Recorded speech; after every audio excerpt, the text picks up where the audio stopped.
Cigarette کی آمدن مکروہ ناپسندیدہ ہے، حرام نہیں ہے، کیونکہ سگریٹ کا جو تمباکو ہے نا وہ صحت کے لیے نقصان دہ، لیکن فوری اور یقینی نقصان نہیں ہوتا، اس کا ٹائم لگتا ہے۔ تو ایسے بہت ساری چیزیں ایسی ہیں جو ہماری صحت کو نقصان دیتی ہیں لیکن لانگ ٹائم میں جاتی، تو اس لیے حرام کا جو جتنی حرام ہوگی تو اس کا درجہ اتنا ہی ہے۔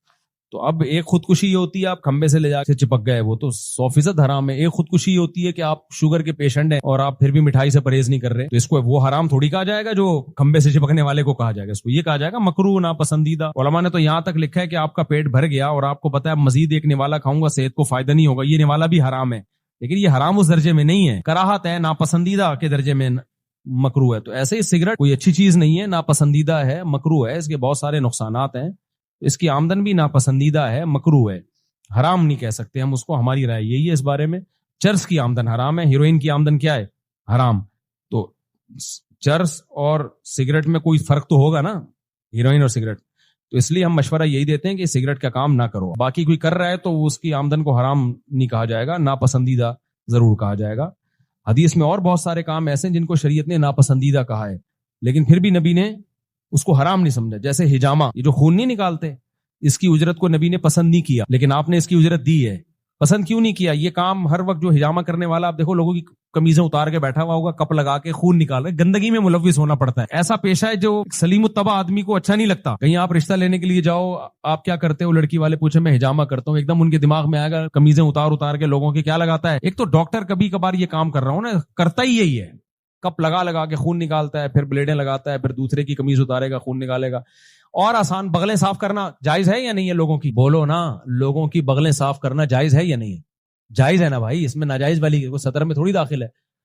اب آپ نے ادارہ کھول لیا، دکان کھول لی کہ میں صرف بغلیں صاف کروں گا لوگوں کی، کوئی گناہ نہیں ہے، بالکل آمدن حلال ہے، لیکن پسندیدہ کہلائے گی؟ کہیں رشتہ لینے کے لیے گئے، آپ کا بیٹا کیا کرتا ہے، ڈاکٹر ہے، انجینئر ہے، سائنٹسٹ ہے، ٹماٹر بیچتا ہے، ٹھیک ہے، اچھی بات، بغلیں صاف کرتا ہے لوگوں کی، ایک دم ذہن میں کیا آئے گا، بے یار ہر وقت گھسا رہتا ہوگا اندر لوگوں کی نا، گند میں گھسا رہتا ہوگا۔ تو ایسے ہی جو ہر وقت حجامہ ہی کو پیشہ بناتے ہیں، تو نبی نے اس عمل کو پسند نہیں کیا، اس کی اجرت کو سخت قرار دیا ہے، لیکن پھر بھی جس نے نبی کا حجامہ کیا آپ نے ان کو اجرت دی ہے۔ تو کچھ چیزیں حرام نہیں ہوتی لیکن وہ قابل تعریف نہیں ہوتی۔ اور آسان مثال دیکھو، لوگوں کے گٹر صاف کرنے والی کمائی جائز ہے یا نہیں ہے؟ اب آپ بن جاؤ، میں لوگوں کے گٹر صاف کروں گا جی، کماؤں گا، ٹھیک ہے بھائی، جائز ہے، لیکن کوئی آپ سے مشورہ لے گا تو لوگ کیا کہیں گے، یار کوئی اور کام کیوں اپنے آپ کو لوگوں کے سامنے اتنا رسوا کر رہا ہے کہ ان کی گندگی تو اٹھا رہا ہے؟ اللہ نے انسان کو اشرف المخلوقات بنایا، عزت دار بنایا، تو کام بھی کون سے کرو، عزت والے۔ میں جب یہاں آیا نا تو کسی نے مجھے کہا ہمارے یہاں مردہ نہلا دو، میں نے کہا میں مردے نہلانے کا کام نہیں کرتا، میں مردے نہلانے کا کام، میں نے صرف اپنے والد کو غسل دوں گا، اپنے قریبی کوئی ریلیٹو ہوگا اس کو غسل دوں گا، یا اپنا دوست ہوگا نا جگری، اس کے باپ کو میں دوستی یاری میں غسل دے دوں گا، میں اس کو پروفیشن نہیں بناؤں گا۔ جائز ہے، میں یہ نہیں کہہ رہا جو مردوں کو غسل دیتے ہیں وہ غلط کرتے ہیں، لیکن بھائی میں نے کہا میں اپنے آپ کو کیوں، اللہ نے مجھے ٹوٹی پھوٹی عزت دی، میں اچھے خاندان میں پیدا کیا، میں اس قابل نہیں ہوں، میرے اعمال اس قابل نہیں ہے، لیکن میں اپنے آپ کو لوگوں میں کیوں ذلیل کروں بھائی؟ میں اپنی ویلیو لوگوں کی نظروں میں کیوں گراؤں؟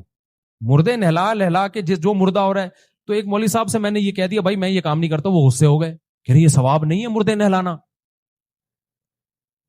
میں نے کہا ثواب ہے تو جس کا باپ مرا ہے اس کے بیٹے کے لیے ثواب ہے، یہ کہہ رہے نہیں یہ تو انسانیت کی خدمت ہے۔ میں نے کہا بھائی انسانیت کی خدمت تو یہ بھی ہے کہ پھر آپ لوگوں کے گوں بھی اٹھاؤ، جا کے کسی کا گٹر بند ہو جاتا ہے آپ جا کے صاف کرو، کہتے ہیں آپ کو تو وہ آتا نہیں۔ میں نے کہا میں سیکھ بھی بھنگیوں سے سیکھ سکتا ہوں میں یہ کام، میں کیوں مردے نہلاؤں بھائی لوگوں کے لے جا کے؟ انہوں نے کہا نہیں یہ سنت طریقے کے مطابق لوگوں کو نہلانا آتا نہیں ہے اس لیے آپ نہلائیں۔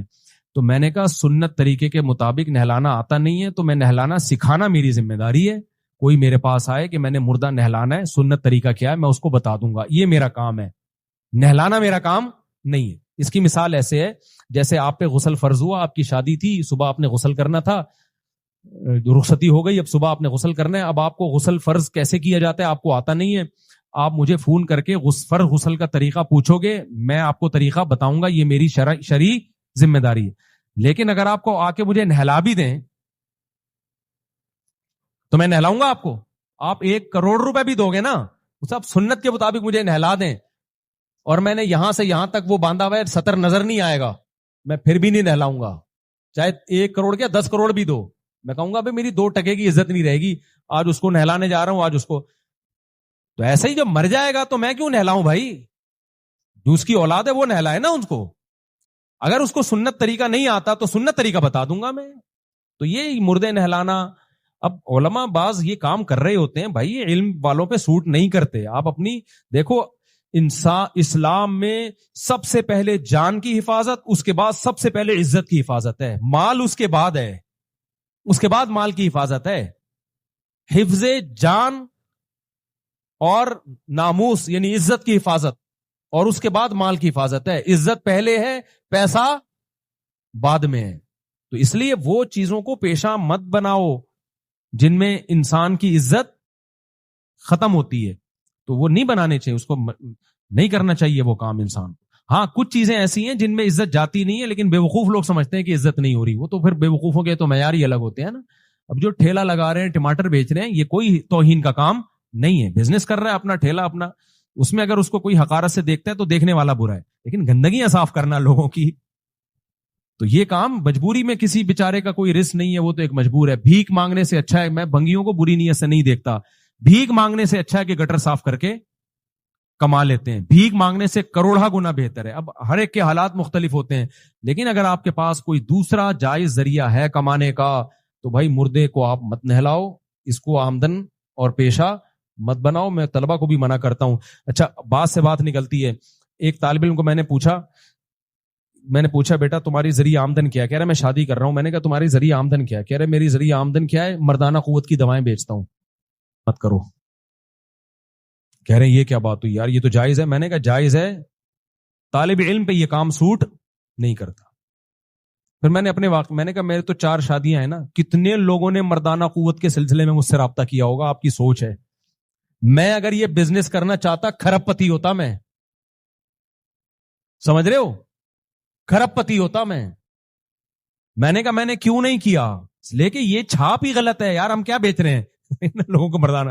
میں نے کہا یہ ہمارے جو علم کی طرف ہماری نسبت ہے، ہم کوئی عزت دار نہیں ہے، ہمارے یہاں اعمال کیا ہے ہمیں پتا ہے، لیکن علم کی طرف جو ہماری نسبت ہے اس نسبت کو ہم نے بچا کے رکھنا ہے. کوئی ایسا کام نہیں. میں نے کہا میں شہد کا میں نے بزنس کیا بہت طویل عرصے تک. مجھے 1 نمبر خالص سلاجیت، جو بہت ہی خالص 1 نمبر ہوتی ہے، پورے بورے بھر کے کسی نے لا کے دی کہ آپ بیچو. میں نے کہا بھائی میں یہ کام نہیں کروں گا، کیونکہ سلاجیت لوگ سمجھتے ہیں کس کام کے لیے؟ مردانہ قوت کے لیے. حالانکہ اس کے اور بہت سارے فائدے ہوں گے.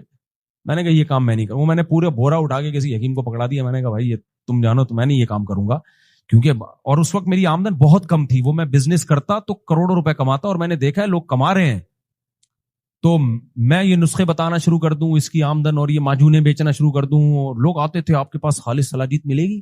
میں نے کہا نہیں بھائی میرے پاس. کہہ رہے ہیں آپ کی اتنی شادیاں پھر کیسے ہیں؟ میں نے کہا روٹی پراٹھے سے چل رہا ہوں بھائی. ہم نے اپنے آپ کو روٹی اور پراٹھے پہ کیا کر لیا ہے؟ سیٹ کر لیا. تو میں یہ دوائیں بیچنا چاہتا، بہت بیچ کے بہت کچھ، میرے ڈاکٹروں سے تعلقات ہیں، حکیموں سے تعلقات ہیں، سائنسدانوں سے تعلقات ہیں، پائلٹوں سے ہیں، فوجیوں سے ہیں، پولیسوں، بھائی ایک مشہور آدمی کے ہر ایک سے ہوتے ہیں. میں تو دبا کے منجن. لیکن میں نے کہا یہ عزت والا کام نہیں ہے. تبھی جو 2 نمبر حکیم ہوتے ہیں نا، جن کو آتا واتا کچھ نہیں ہے، ان کے بورڈوں پہ بڑا بڑا لکھا ہوتا ہے مردانہ طاقت 1 رات میں. جو سمجھدار حکیم ہوتے ہیں ان کے بورڈ پہ آپ کو کوئی ایسی چیز نظر نہیں آئے گی. ان کو پتا ہے یار اپنی عزت کا جنازہ نکال رہے ہو، تمیز سے جو حکمت کا کام ہے وہ کرو. لیکن جو 2 نمبر حکیم ہوتے ہیں، قبلہ بڑے حکیم صاحب، اور پھر 1 رات میں مردانہ قوت بحال اور پھر ڈرامے بازی. تو خیر میں نے اس طالب علم سے کہا، میں نے کہا یہ کام مت کرو. کہہ رہے بھائی لوگ آتے ہیں، میں ان کو فلاں حکیم سے میرا تعلق ہے، دوائیں بیچتا ہوں، اتنا پیسہ. میں نے کہا اللہ کے بندے، عزت اور پیسے میں 2 چیزیں ہیں، تو ترجیح کس کو دینی ہے؟ میں نے کہا یہ کسی اور کو کرنے دو. طالب علم پہ یہ چیز سوٹ، کل عالم بنو گے کیا لوگ کہیں گے یہ وہ مولانا ہے جنہوں نے اتنا بڑا بنگلہ بنا لیا مردانہ قوت کی دوائیں بیچ کے. یہ کیا عزت رہے گی یار؟ میں نے کہا سب سے پہلے تو میری نظر میں آپ کی 2 ٹکے کی عزت نہیں ہوگی. تو اس لیے کام ہمیشہ کون سا کرنا چاہیے میرے بھائی؟ عزت والا کام جو شریفوں پہ سوٹ کرتا ہے. سمجھتے ہو؟ ٹماٹر بیچو، آلو بیچو، یہ شریفوں کے کام ہیں. یہ نسخے بیچ رہا ہے، یہ بڈھوں کو جوان کرنے کے، یہ ٹھیک نہیں ہے.